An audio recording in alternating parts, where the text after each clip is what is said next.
I saw this photo on social media as well. Was this before the five. restoration or after the restoration? After. This one has tenants already. Can't remember. One tenant. One tenant. Okay, so One perfect. tenant. This is exactly what I wanted to find out. So you spend $1.6 million restoring this place. Then you get the tenants in. How?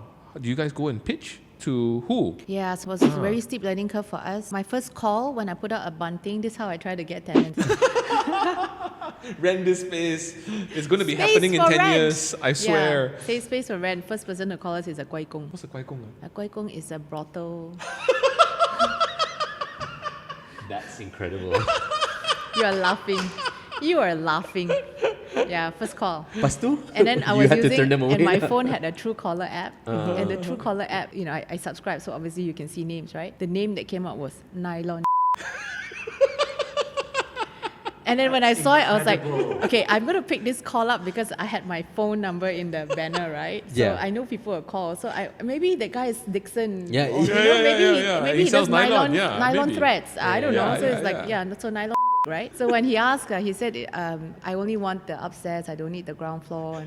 And then later he says, I don't mind any amount. He's like, I said, we don't want to break our lease. We want to rent it whole. Because I didn't get to the point where he said, this is my business. Okay. Yeah, so it was quite funny. Right. But that's the thing, lah. I mean, it's a very tricky balance, right? It's like when you start a new mall, you have to get your anchor tenants in and all that kind of thing. I tell you, it was really funny that time. Now that I reflect back, it was so difficult to say no to tenants that I don't want. Because of the monetary hole that you guys were already digging. All the partners were like saying, maybe don't be so strict.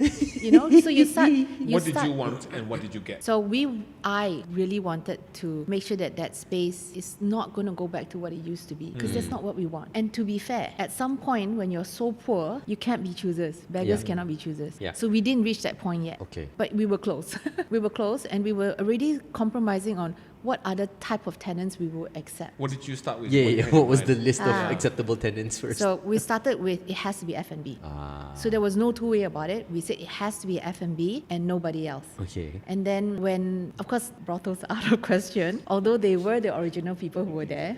I mean, I could be rich already, you know, if all I do is just rent out to these people, right? Yeah. You want to change the space, you want to turn it around, then you need to really respect your decision of we have to do this right. Yeah. So saying no to even Mamak, I have to say no to Mamak. Yeah. Why? Walaupun itu F&B. Yes.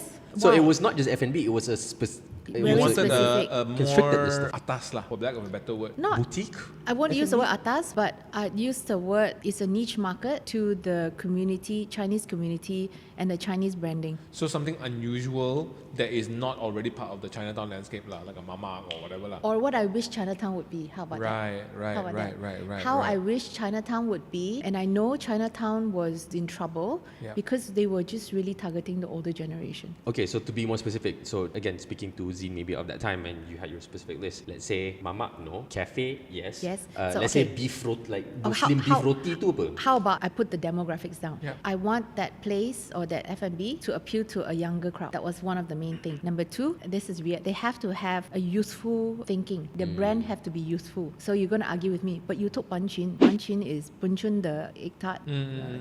But you took Banchin. Yeah, they were already getting ready to make heritage fun. Do you know the difference? Okay. As opposed to you go in there and they are really angry all the time because they're old folks trying to serve you dim sum and they'll scream at you, and there's really a change. You can really see that the newer generation is now taking over the business and wanting to make change. We want to make sure, so that I remember there was one tenant that or prospect that came and said they wanted to do something like a Happy Guacamole, a Mexican restaurant. We had to say no. Off theme. Off theme, plus at that point in time, we really wanted to stay faithful to the Chinese Chinatown thing. So then a lot of brands that was maybe reputable is shaved off because they just couldn't fit into that. Like KFC, say, or Texas Chicken. So our first tenant is Concubine, number one. And Concubine's on the inside, Bumblebee's on the outside, right? If I recall. Yes, so Concubine is in Lorong Panggung, the yellow building. Yes. Yeah, and then Bumblebee is on Jalan Petaling, along Jalan Petaling. Once you had them, did that open up doors for everyone else? My same question. Once we had that, Once you finally had your first tenant other than Bumblebee? Yeah,